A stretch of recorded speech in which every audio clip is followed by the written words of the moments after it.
अऊज़ु बिल्लाहि मिनश शैतानिर रजीम।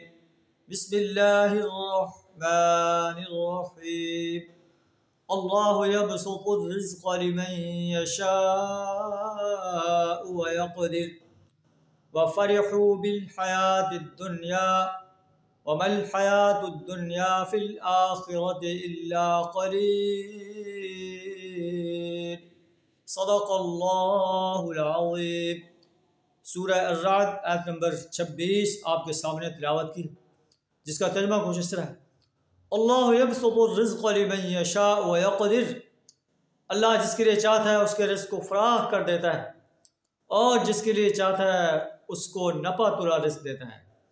रिज़्क़ की फराखी और तंगी अल्लाह के हुज़ूर, अल्लाह के पसंदीदा होने और नापसंदीदा होने की दलील नहीं है। अल्लाह का पसंदीदा तो वही है जो सबसे ज़्यादा तक़वा से अपने आप को आरास्ता कर रहा है, चाहे वो कितना ही गरीब इंसान हो।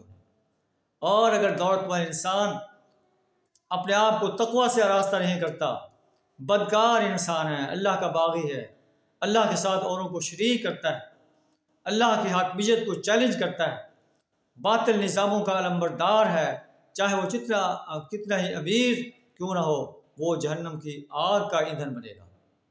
अल्लाह फरमाता है कि वफ़रिहू बिल हयातिद दुनिया, ये लोग दुनिया की ज़िंदगी में मगन हैं।